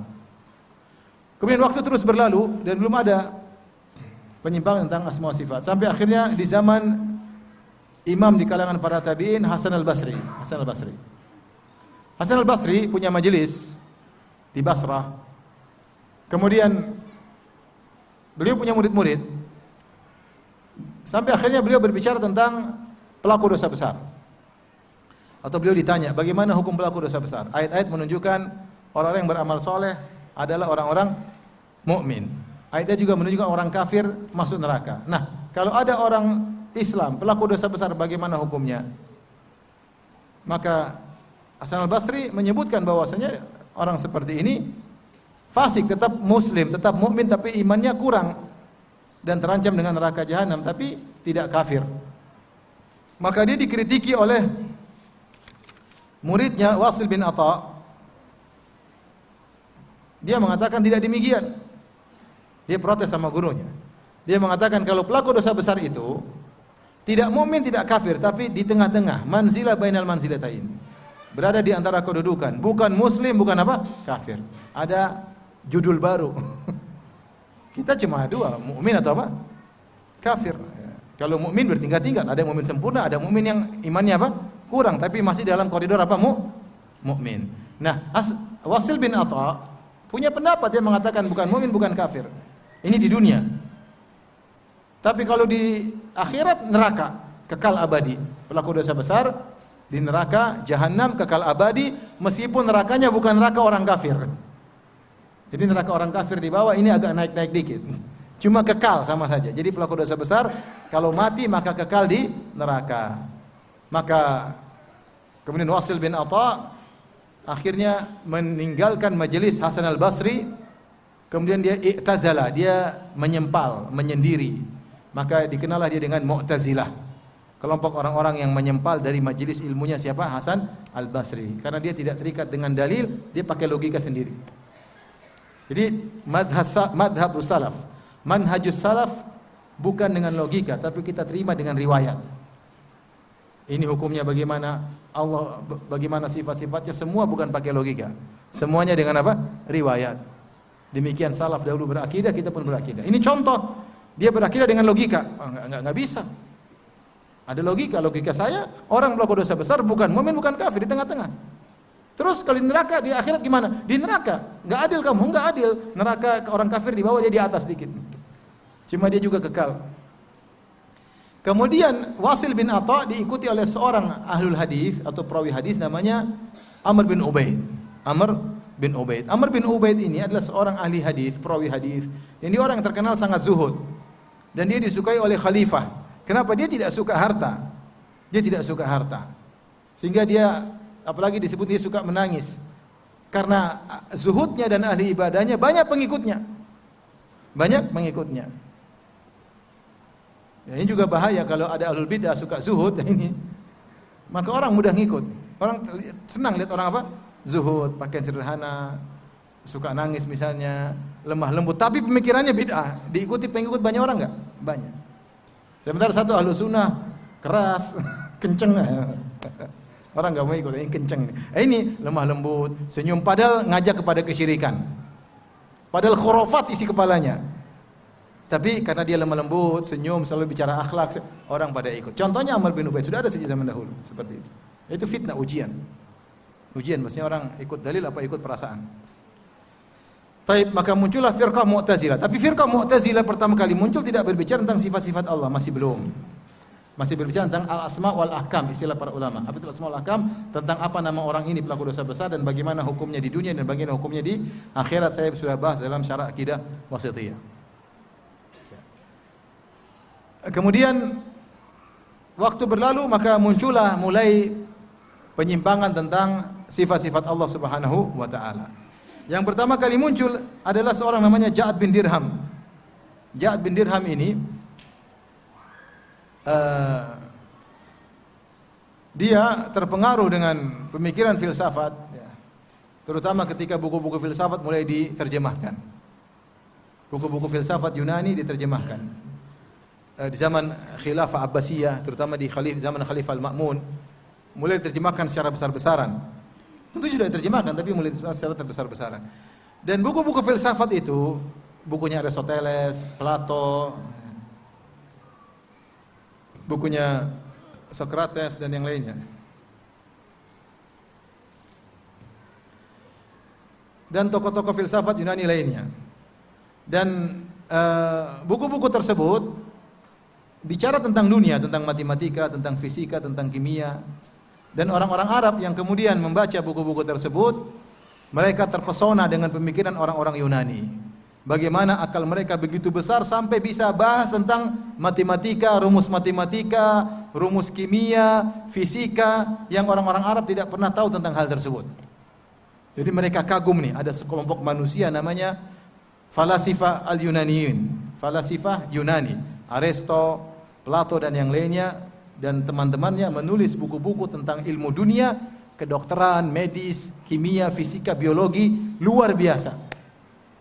Mereka menganggap ini orang-orang luar biasa. Yang jadi masalah ternyata, kalau masalah dunia, Plato, Aristoteles enggak ada masalah, bicara sosiologi, tentang politik, tentang kemasyarakatan, oke. Itu semua adalah ilmu yang dibangun di atas sesuatu yang tajribah, pengalaman, kondisi manusia yang mereka lihat. Semua orang boleh bikin teori. Ilmu kedokteran juga indrawi, perkara mahsus yang bisa indrawi, yang bisa dilihat sehingga mereka bisa bikin kesimpulan. Yang jadi masalah orang-orang falasifah, ahli filsafat Yunani ini bukan cuma berbicara tentang ilmu dunia. Ternyata mereka juga berbicara tentang ilmu metafisika yang mereka sebut dengan ma wara'al alam, yaitu suatu di balik atau ma wara'at tabi'ah, apa di balik tabiat ini, tentang sesuatu kekuatan super, kekuatan yang bisa mengatur alam semesta ini mereka mulai bicara. yang mereka sebut dengan al-ilatul ula atau kausa prima atau kekuatan luar biasa, intinya Tuhan. Nah, mereka mulai berbicara tentang Tuhan dengan teori mereka masing-masing dan mereka semua salah dalam hal ini. Mereka bikin teori kalau materi adalah begini berarti Tuhan bukan materi. Kalau materi begini berarti Tuhan harusnya begini.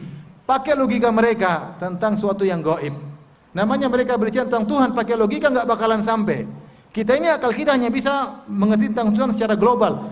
Tuhan pasti maha kuasa, Tuhan pasti berilmu, paham? Tetapi kalau begini sifatnya begini tidak boleh bisa, itu tidak bisa. Otak kita enggak bakalan sampai.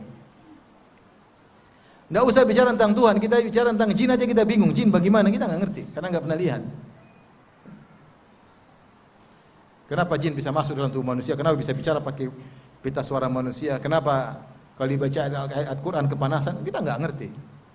Ruh kita dalam tubuh aja kita nggak ngerti membicara ruh ini bagaimana. Kalau ada 1000 ahli biologi, 1000 profesor datang disuruh mendefinisikan tentang ruh, ada 1000 pendapat. Karena mereka tidak tahu, mereka hanya menduga-duga. Apalagi menduga-duga tentang Tuhan. Akhirnya mereka karena kagum tentang ilmu dunia yang dimiliki oleh para filsafat Yunani, ternyata para filsafat Yunani tersebut berbicara juga tentang Tuhan. Dan mereka bikin kaidah Tuhan tidak boleh begini, Tuhan tidak boleh begini, Tuhan harus begini. Saya ingin sampaikan tapi saya khawatir antum kena syubhat. Intinya mereka punya aturan-aturan tentang Tuhan. Nah, orang-orang Arab ini mereka takjub sehingga mereka mengatakan bahwasanya sebagaimana mereka punya ilmu pasti tentang ilmu dunia, ilmu tentang ketuhanan juga ada ilmu pasti yang mereka namakan dengan qat'iyat al-aqliyah, yaitu ilmu-ilmu absolut tentang akal.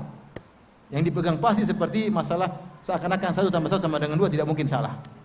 Mulailah diadopsi ilmu tersebut, dibaca oleh kaum muslimin sehingga mulailah mereka berbicara tentang Tuhan. Di antara yang berbicara tentang Tuhan Ja'ad bin Dirham. Ja'ad bin Dirham dengan logikanya kemudian dia mengatakan tidak mungkin Allah mencintai Nabi Ibrahim dan tidak mungkin Allah berbicara dengan Nabi Musa. Allah berfirman dalam Al-Quran, wa kallamallahu Musa taklima. Allah berbicara dengan Nabi Musa dengan pembicaraan yang benar-benar pembicaraan. Sungguh-sungguh obrolan Allah dengan Nabi Musa dalam Al-Quran kan banyak. Apa di tangan kananmu wahai Musa? Ini adalah tongkatku. Di obrolan Allah dengan Nabi Musa. Dan Allah mengatakan, wa kallamallahu Musa taklima. Allah benar-benar bicara dengan siapa? Nabi Musa. Kata dia enggak, Allah enggak mungkin bicara dengan Musa, enggak mungkin. Kenapa? Dia punya logika tentang Tuhan. Dari mana dia ambil logikanya? Dari filsafat yang disebut pemikiran absolut. Enggak mungkin salah. Kalau gitu ayat bertentangan dengan pemikiran absolut, ayat harus ditakwil. Allah enggak mungkin bicara dengan Musa. Tapi Allah berfirman, wattakhadallahu Ibrahim khalila. Allah menjadikan Ibrahim sebagai kekasih. Kata dia enggak mungkin. Enggak mungkin Allah mencintai orang lain, enggak mungkin Allah mencintai makhluk, enggak mungkin. Logikanya ada, tapi intinya dia menolak. Saya juga enggak mungkin kasih logika dia sama antum, nanti antum kena syubhat. Tapi intinya dia punya logika, punya syubhat, punya teori dari filsafat Yunani yang Tuhan itu harus begini, Tuhan harus begini. Kesimpulannya ayat ini salah, harus ditakwil. Bahwasanya Allah tidak mungkin mencintai Ibrahim, tidak mungkin Allah menjadikan Ibrahim sebagai kekasih Allah, enggak bisa. Akhirnya dia dihukum mati oleh Khalid Al-Qasri. Maka ketika hari Idul Adha, Khalid Al-Qasri berkhutbah di hadapan rakyatnya, kemudian berkata, "Dhuhu dhuhayakum taqabbalallahu minna wa minkum." Silakan sembelihan kalian, kambing kalian, unta kalian sampai sembelih. Semoga Allah terima sembelihan kalian. Fa inni mudhahin bi Ja'ad, adapun saya akan sembelih Ja'ad bin Dirham. Saya akan sembelih dia. Kenapa? Li'annahu qala lam yukallimillahu Musa taklima. Dia bilang Allah tidak pernah bicara sama Nabi Musa. Wa lam yattakhidillahu Ibrahim khalilan. Allah tidak pernah menjadikan Ibrahim sebagai kekasih. Artinya dia menolak 2 ayat. 1 ayat saja ditolak kafir, apalagi 2 ayat. Maka disembelih Ja'ad bin Dirham. Dia punya syubhat filsafat. Mulai ini bid'ah pertama kali bicara tentang Tuhan. Tuhan harus begini, Tuhan tidak boleh begini, Tuhan tidak boleh begini. Sifat-sifat. Nah, Ja'ad bin Dirham sebelum meninggal dunia dia sempat kabur. Disebutkan sempat kabur, kemudian bertemu dengan seorang namanya Jaham bin Safwan. Jaham bin Safwan yang akhirnya dinisbahkan kepadanya firqah Jahmiyah. Firqah Jahmiyah. Jaham bin Safwan As-Samarqandi. Ya. Samarkand itu daerah Uzbekistan, daerah Rusia sana ya. Maka dia bertemu dengan Ja'ad bin Dirham di Kufah. Dia mengatakan bahwasanya ketika dia dikejar oleh Bani Umayyah, maka dia lari ke Kufah. Di Kufah lah dia ketemu dengan Ja'ad bin Dirham ketemu dengan Jahm bin Safwan, maka dia mengambil sebagian ilmu dari Ja'ad bin Dirham, maka dia pun mendirikan firqah Jahmiyah. Dan dia juga akhirnya dibunuh oleh Salm bin Ahwas al-Muzani di kota Maru, di wilayah kekuasaan Bani Umayyah. Akhirnya dia dibunuh juga, ya. Dan dialah kemudian menyebarkan tentang firqah Jahmiyah, menolak sifat-sifat Allah dengan logika dia. Kalau Allah punya sifat-sifat berarti begini, Allah tidak boleh punya sifat. Nah, Jahm bin Safwan berdakwah, akhirnya dakwah dia masuk ke areal orang-orang Mu'tazilah. Orang Mu'tazilah pada asalnya tidak pernah berbicara tentang sifat-sifat Allah. Bid'ah mereka terkait dengan masalah pelaku dosa besar, di neraka atau tidak, kekal atau tidak, dipanggil mukmin atau kafir, atau manzilah baina manzilatain. Bid'ah pertama kali di kalangan Mu'tazilah disebut masalah al-asma' wal ahkam, belum masalah sifat. Namun akhirnya bid'ah Mu'tazilah berkembang, akhirnya mereka belajar dari Jahm bin Safwan, akhirnya Mu'tazilah yang mengusung dakwah Jahm bin Safwan. Maka Mu'tazilah secara kelompok tapi pemikiran Jahmiyah. Secara kelompok namanya Mu'tazilah tapi pemikiran Jahmiyah, sama-sama menolak sifat-sifat Allah Subhanahu wa taala. Kenapa mereka menolak sifat-sifat Allah? Mereka punya syubhat yang tidak mungkin saya sampaikan sama antum.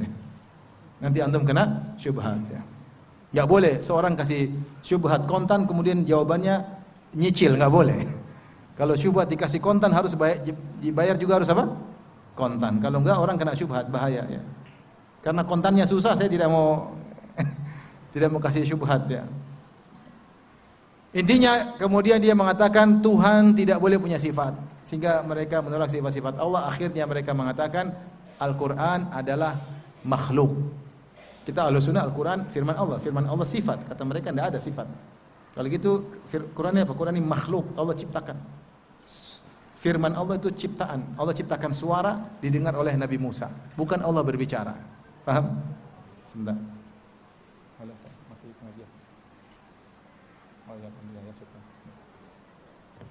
Istri, ya.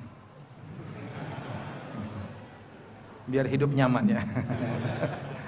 Baik, jadi sampai di mana tadi? Ya, sebelum istri apa? Di mana tadi? Al-Quran. Mereka menolak Allah punya sifat. Mereka punya logika. Saya tidak mungkin sampaikan, nanti kita ada bahasan tersendiri. Tapi mereka menolak, kata mereka Allah tidak boleh punya sifat. Nah kalau gitu firman Allah.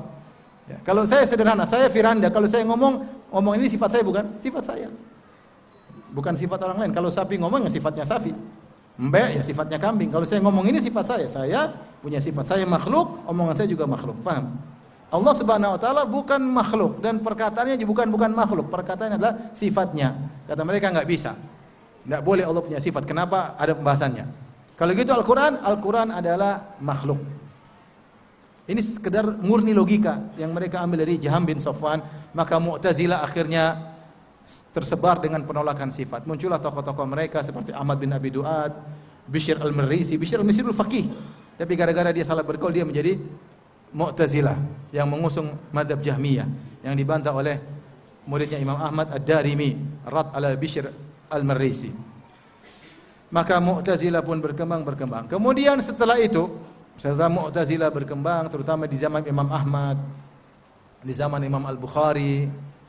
Kemudian mulai muncul tokoh bid'ah berikutnya bernama Abdullah bin Sa'id bin Kullab yang mendirikan firqah atau madhab namanya Kullabiyah. Apa Kullabiyah? Apa pemikirannya? Ini juga panjang lebar. Kemudian dari Kullabiyah muncullah kelompok namanya Asy'ariyah dan juga Maturidiyah. Asy'ariyah besar Asy'ari di Baghdad yang wafat pada tahun 324 Hijriah. Abu Mansur al-Maturidi di Samarkand di Uzbekistan yang wafat pada tahun 333 Hijriah. Satu masa. Tetapi Maturidiyah memang tidak terkenal. Maturidiyah itu terkenal belakangan. Maturidiyah ketika zaman Abu Mansur al-Maturidi tidak terkenal. Makanya kalau kita baca buku-buku Ibnu Taimiyah rahimahullah, dia tidak bahas Maturidiyah sama sekali, tidak bahas sama sekali. Karena memang tidak tersebar di wilayah Jazirah Arab. Dia baru muncul belakangan. Madzhab akidah Maturidiyah yang mirip dengan akidah Asy'ariyah. Ini sekedar tentang munculnya pemahaman-pemahaman dalam Islam, dan sekarang antum bisa lihat berbagai macam aliran-aliran dalam Islam, banyak sekali ya. Ini hanya segelintir kecil. Mungkin ini saja yang bisa saya sampaikan, ikhwan dan akhwat yang rahmatillah subhanahu wa taala. Kalau yang bertanya saya persilahkan, kalau tidak ada alhamdulillah ya.